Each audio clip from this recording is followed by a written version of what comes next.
Okuramago kwatandikira ha kereziya ya Munyonyo Martyrs Catholic Shrine okw'abakristo ba Ruhanga hamwe n'abandi bantu barikwerekyerera ekereziya eya St Mattia Murumba erikushangwa omu rurembo rwa Kampala aho omujulizi Mattia Murumba yitirwe.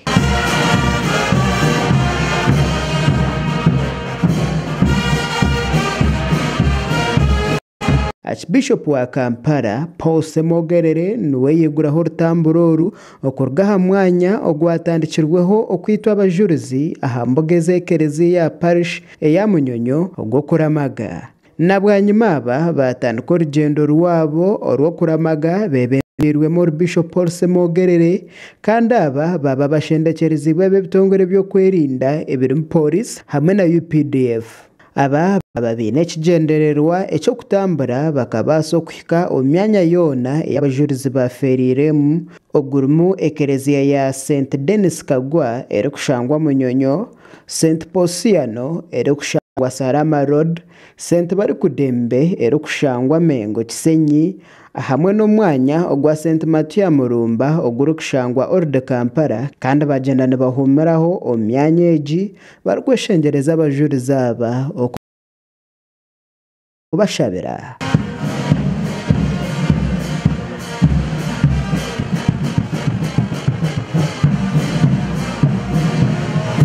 Omu kutambura oku enjura yabateganisamu kandi abaramagi aba tibikiriza kuremererwa okutambura na bamwe baba nibashara amazina barikutambura barikweshongora ebyeshongoro ebirikuhiisa Mukama ekitiinisa.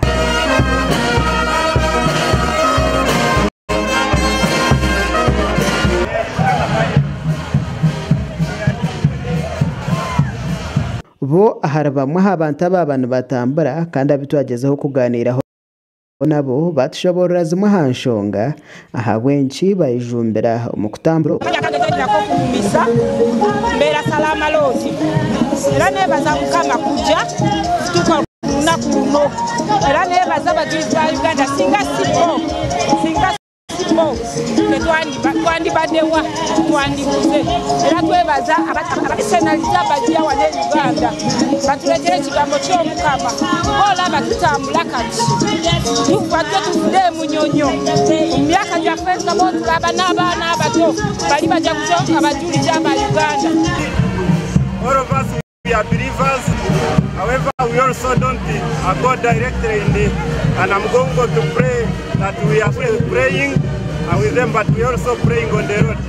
And this is the duty that God gave us to make sure that His people are safe, and it motivates us to make sure that we are supporting everyone, and it is also a calling.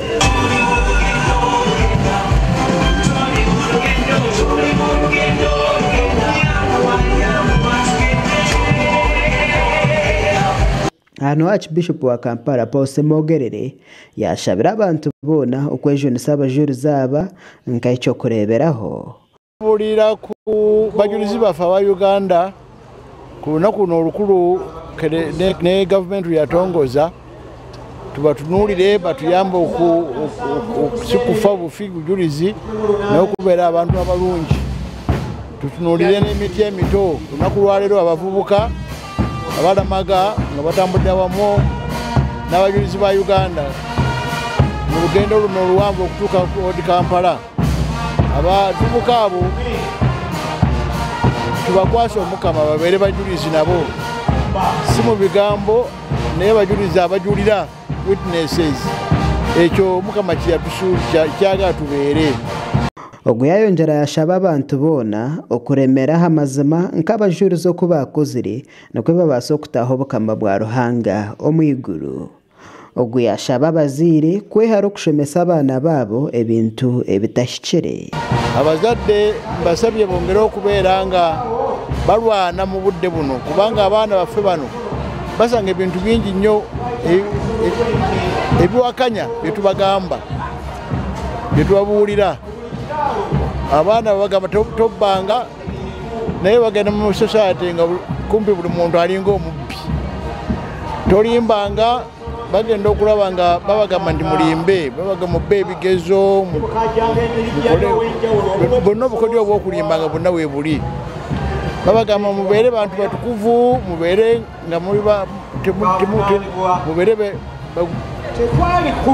muleme kubeera mu biddu bya buseegu naye bagenda okulaba ekisanyusa abantu bonna abakulu n'abato bwereere mabeere agafaanana gatya mazina ag'engeri bamama baabwe ne bataata baabwe engeri gye bambalamu nga yonna ya bugwenyufu yakusikiriza kugenda mu bugwenyufu.